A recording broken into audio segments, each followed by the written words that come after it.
All, ഇന്നത്തെ പുതിയൊരു വീഡിയോയിലേക്ക് എല്ലാ ഉദ്യോഗാർത്ഥികൾക്കും സ്വാഗതം. നമ്മളിപ്പോൾ LDC എക്സാമിന് വേണ്ടി പഠിച്ചുകൊണ്ടിരിക്കുന്നത് SCRT പാഠപുസ്തകങ്ങളാണ്. SCRT പാഠപുസ്തകങ്ങൾ നമുക്കറിയാം PSC എക്സാമുകളിൽ ഒഴിച്ചുകൂടാനാവാത്തൊരു ഭാഗമായി മാറിക്കഴിഞ്ഞു. അപ്പോൾ ഇന്ന് നമ്മൾ മറ്റൊരു ചാപ്റ്ററുമായിട്ടാണ് വന്നിട്ടുള്ളത്. 9ാം ക്ലാസ്സിലെ ചാപ്റ്റർ 8, അതായത് ശബ്ദം എന്ന ചാപ്റ്ററാണ് നമ്മൾ ഇന്ന് ഡിസ്കസ് ചെയ്യാൻ പോകുന്നത്. അപ്പോൾ നമുക്ക് വീഡിയോയിലേക്ക് കടക്കാം.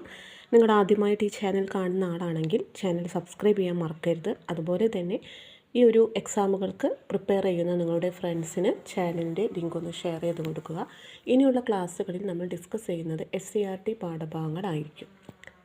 ശബ്ദം. ശ്രവണബോധം ഉളവാകുന്ന ഊർജ്ജരൂപമാണ് ശബ്ദം. ശ്രവണരൂപം ഉളവാക്കുന്ന ഊർജ്ജരൂപമാണ് ശബ്ദം. വസ്തുക്കളുടെ കമ്പനം മൂലമാണ് ശബ്ദമുണ്ടാകുന്നത്. ശബ്ദമുണ്ടാക്കുന്ന വസ്തുക്കളാണ് ശബ്ദസ്രോതസ്സുകൾ. ശബ്ദസ്രോതസ്സുകൾക്ക് ഉദാഹരണങ്ങളാണ് ട്യൂണിംഗ് ഫോർക്ക്, സംഗീതോപകരണങ്ങൾ, കമ്പികൾ, സ്വനതന്തു എന്നിവ. ഓരോ ശബ്ദസ്രോതസ്സിനും കമ്പനം ചെയ്യുന്ന ഒരു പ്രധാന ഭാഗം ഉണ്ടായിരിക്കും. മൃദംഗത്തിൽ കമ്പനം ചെയ്യുന്ന പ്രധാന ഭാഗം തുകൽ അഥവാ ഡയഫ്രം. ഓടക്കുഴലിൽ വായുയൂപം, ഗിറ്റാറിൽ കമ്പികൾ.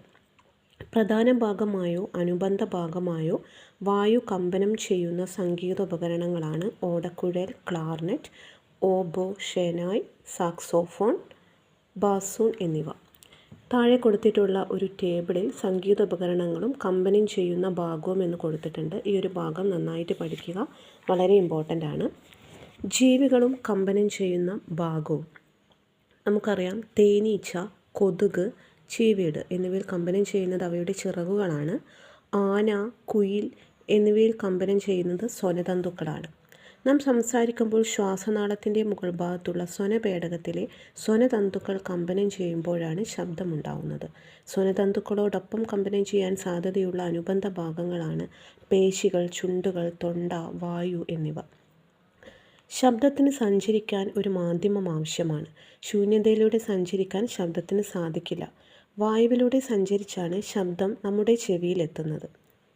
ഇരപിടിക്കാനും ആത്മരക്ഷയ്ക്കുമായി തറയിലൂടെയുള്ള ശബ്ദപ്രേഷണം പ്രയോജനപ്പെടുത്തുന്ന ഒരു ജീവിയുടെ പേരറിയാമോ നിങ്ങൾക്ക്? പാമ്പാണ്.